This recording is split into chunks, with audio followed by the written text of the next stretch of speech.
Here in Augusta, FEMA representatives are helping people fill out applications for help with recovery efforts. Your Julius Evans has more on the next steps for FEMA's long-term assistance.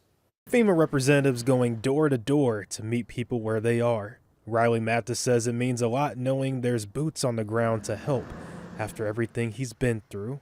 We've been out of power for about 10 days.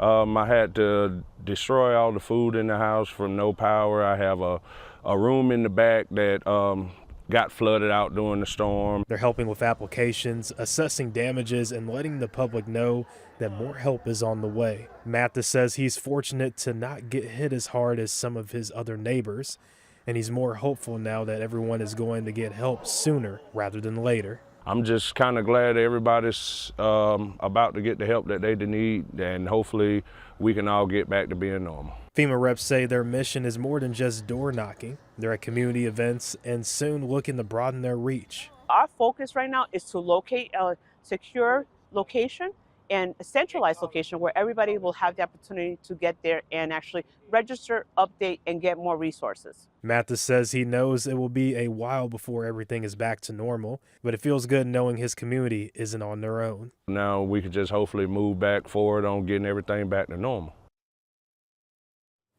FEMA says there's no firm timeline of when or where they'll set up central disaster centers in communities like Augusta, but they say they're continuing to evaluate the extent of damage and resources needed in each community to make that decision.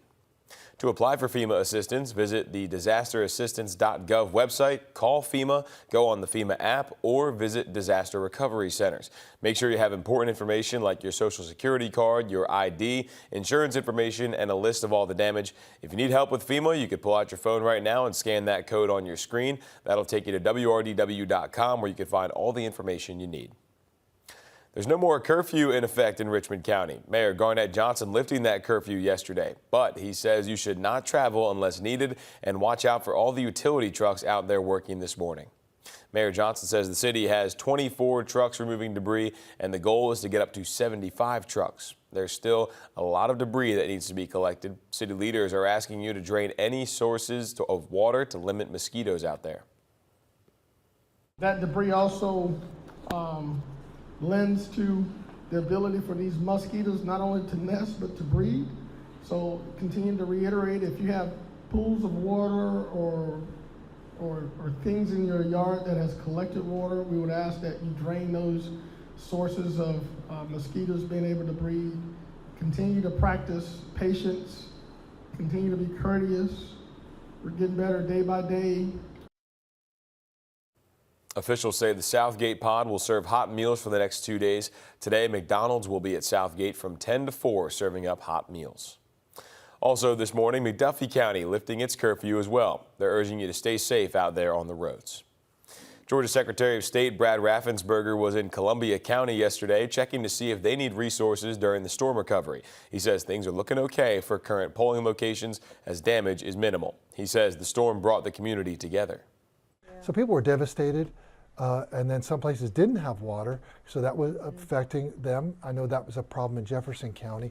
So you just really see the devastation, but you see, as Nancy mentioned, people are pulling together, extending grace to each other. They understand that we're all in this together, and then we have an election to run. So we are all in this together. So our team's been working, before the storm even hit. Raffensperger says absentee ballots are going out this week as scheduled, and early voting starts October 15th. U.S. Representative Jim Clyburn was in Augusta helping give out resources to Helene victims. Clyburn is also here campaigning for the Harris Walls campaign. He says he knows what hurricanes can do to a community. I've always said, as a former history teacher, that the best instructor is experience. And I'm here today because I've experienced what is being experienced in this community today. And I'm here to demonstrate how I think people ought to act and react.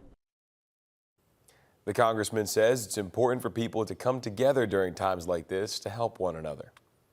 Richmond County School is going to be giving out breakfast and lunch for students the next 2 days. You can pick up meals at Glen Hills Middle School, Hepzibah, McBean, and Hornsby Elementary Schools. Pickup is from 10 to 3. Students go back October 16th. Augusta Tech going to be reopening today. However, campus events scheduled on any of the campuses are canceled through tomorrow. Employees will report to campus for normal work schedules. Classes will resume regular schedules today. And students at Aiken Tech will resume classes today as well. In Jefferson County, 2 churches coming from Worth County will be providing sack lunches today at the Lions Club Fairgrounds across from the old National Guard Armory. That's going to be from 11:30 until supplies run out. And the YMCA is offering breakfast and lunch for kids at the Augusta South and Burke County Family Wise from 11 to 3, the Thompson and Wilson Family Wise 11 to 1, the Aiken County and North Augusta Family Wise from 3 to 7. Dorothy Haynes Elementary from 11 to 1, Montesano Elementary from 3 to 6, and Noah's Ark Baptist Church is holding a food giveaway at 11 a.m. in Keysville. So still a lot of places to get food if you are in need.